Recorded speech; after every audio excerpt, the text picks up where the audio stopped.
C'est grâce au cadre d'échange mis en place en 2017 par la Société de téléphonie mobile MTN Congo que les associations de défense des intérêts et des droits des consommateurs ont échangé ce mercredi 8 juin 2022 à Brazzaville avec les autorités de cette société. Au cours de cette session de travail qui a été ouverte par le directeur général de MTN Congo, Aya Moussa, les parties en présence ont mis au cœur de leur discussion les faveurs des clients loin des intérêts financiers de la société MTN Congo. Nous ne sommes pas ici dans le pays seulement pour faire de l'argent. Nous sommes une société congolaise, ici au Congo depuis 20 années. Et notre plan pour rester ici, notre 100 années. Nous sommes dans le pays pour le développement, pour promouvoir l'économie et promouvoir l'agenda de le pays. Et ce n'est pas seulement faire par faire de l'argent, c'est faire par mettre une bonne relation sincère entre nous comme société. Le premier, c'est notre client. Et vous aussi, absolument, comme représentant de tous nos clients, nous sommes très intéressés de mettre une bonne relation avec vous, une relation d'échange, parce que le but final, c'est gagnant-gagnant pour nous, pour vous et pour le client. Pour la société MTN qui vient de booster une nouvelle marque cette année, il s'est agi de rassurer ses partenaires sur les réponses à donner aux 4 préoccupations identifiées, à savoir l'épuisement rapide des forfaits Internet, la profusion des messages, les fraudes sur mobile money, l'inaccessibilité aux services clients. Les bonus avaient une vitesse de consommation beaucoup plus rapide que les forfaits.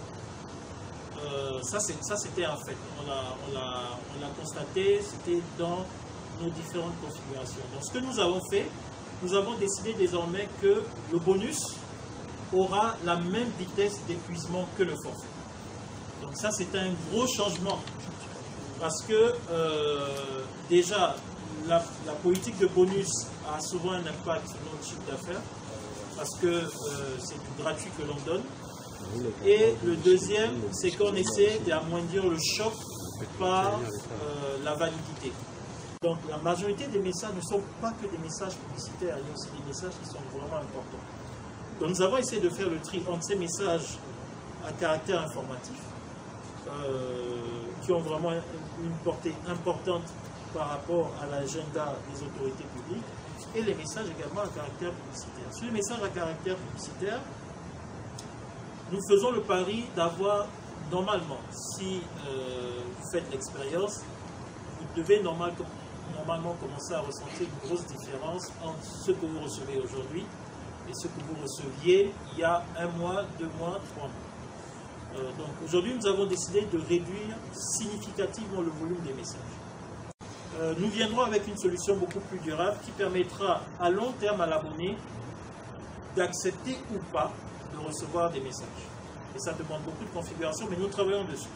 Nous travaillons même sur des options qui permettraient à l'abonné, à long terme, moyen terme je pourrais dire, s'il accepte des messages, s'il accepte de recevoir des messages, il pourra recevoir même des gratifications en retour. Donc, nous travaillons aussi à des mécanismes de support qui permettent réellement, vraiment réellement, d'assister le client, le consommateur, quand il en a besoin. Donc, de façon illustrée, on va regarder un petit peu ce qui a été fait à date, comment on est organisé pour supporter le client, pour l'assister le moment où il en a besoin, et aussi ce qui va arriver sur 2022, et en restant principalement focalisé sur, Philippe l'a dit tout à l'heure, c'est très important de le souligner de nouveau, vous savez, le niveau de pénétration au niveau des smartphones, c'est-à-dire les téléphones qui nous permettent de faire de l'Internet, est encore autour de 47%. Ça veut dire quoi? Ça veut dire qu'il y a une bonne partie en fait de la population et une bonne partie des consommateurs qui n'ont pas systématiquement de smartphones.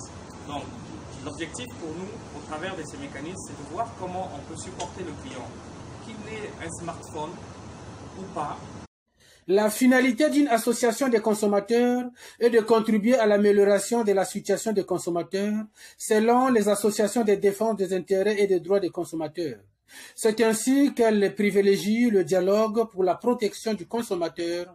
Si vous ne pouvez pas discuter directement avec les responsables d'une entreprise qu'on peut incriminer sur la qualité de ses services, avec qui allez-vous régler les problèmes des consommateurs?